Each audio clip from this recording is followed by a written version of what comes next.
శాంతి సూరజ్బాయిజీ చెప్పిన ఆస్కా పురుషార్థ్. మనము అందరము బ్రహ్మా బాబా వల్లనే సంపూర్ణ స్థితిని ప్రాప్తింపచేసుకోవాలి. బాబాపై మనకి సత్యమైన ప్రేమ ఉంటే మనము బాబాని ఫాలో చేయాలి.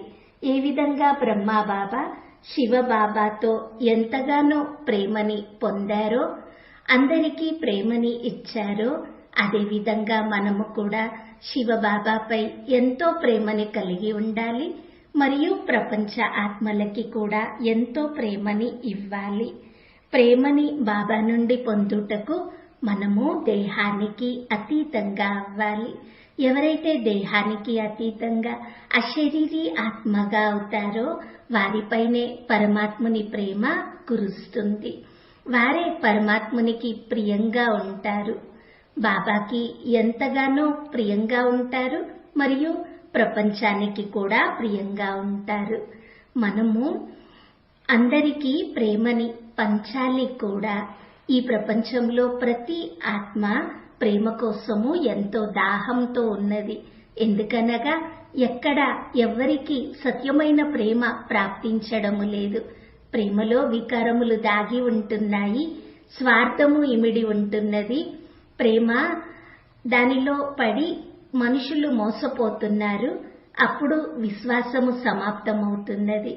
వికారి ప్రేమలో చిక్కుకొని ఎంతో మంది యువకులు డిప్రెషన్ కి దాసులవుతున్నారు. మనము అందరి దృష్టిని పరమాత్ముని వైపుకి ఆకర్షింపచేయాలి. మీకు సత్యమైన ప్రేమ కావాలి అంటే కేవలం ఒక్క స్థానములోనే లభిస్తుంది. ఒక్క పరమపిత వద్దనే. తనని గుర్తించండి, పరమాత్మునితో సంబంధం జోడించండి. ఏదో ఒక సంబంధము జోడించండి. పరమాత్ముడిని ప్రియతమునిగా చేసుకోనండి, లేక స్నేహితునిగా చేసుకోనండి మరియు తన ప్రేమలో నిమగ్నం కండి. అప్పుడు తన నుండి సత్యమైన ప్రేమ మీకు లభిస్తుంది.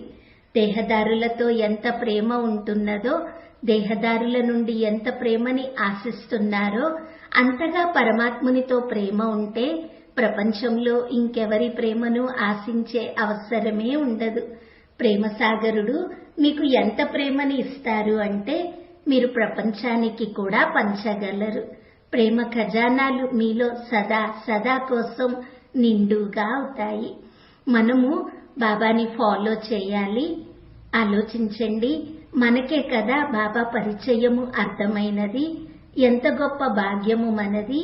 మనము బ్రహ్మా బాబా పాలనలో ఉన్నాము మరియు శివబాబా పాలనలో కూడా ఉన్నాము. ఇద్దరికి మనము ఎంత సమీపంగా ఉన్నాము. ఎప్పుడైనా ఊహించామా? భగవంతుడే ఈ విధంగా మనకి ప్రేమను ఇస్తారు, మన పాలన చేస్తారు, కూర్చొని మనల్ని చదివిస్తారు, మనకి నిరంతరము సహాయం చేస్తారు, మన తలపై ప్రేమపూర్వక హస్తమును ఉంచుతారు.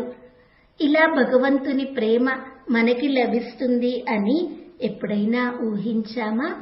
భగవంతుడే సత్యంగా తల్లి తండ్రిగా అవుతారు, ఎంతో పాలన ఇస్తారు అని ఎప్పుడూ కల్పన కూడా చేయలేదు. కేవలం పిలుస్తూ ఉండేవారము. క్షణము కోసము భగవంతుని దర్శనం జరిగిన చాలు అని కోరుకునేవారము.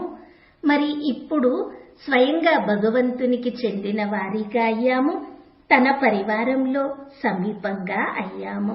కావున ఈ రోజంతా స్వయమును దేహానికి అతీతంగా చేసుకునే అభ్యాసము చేద్దాము. పదే పదే అనుభవం చేసుకోవాలి. ఈ దేహము వేరు, నేను ఆత్మను వేరుగా ఉన్నాను.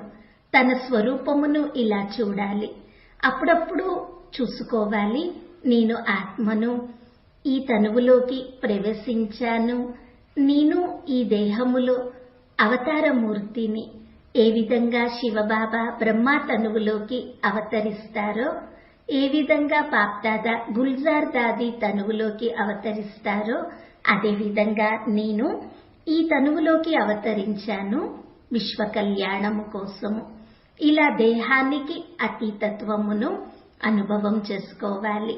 ఈ అతీతత్వము మన చిత్తమును ఎంతగానో శాంతపరుస్తుంది, మన మెదడును దివ్యంగా చేస్తుంది.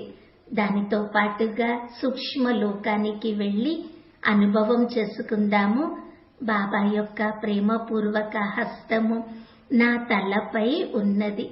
బాబా ప్రేమగా నా తల నిమురుతూ ఉన్నారు, ప్రేమని కురిపిస్తూ ఉన్నారు, ప్రేమపూర్వక దృష్టిని ఇస్తూ ఉన్నారు.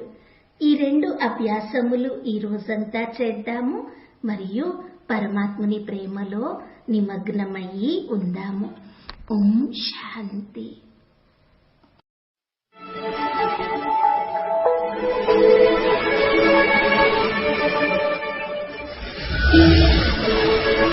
Thank you.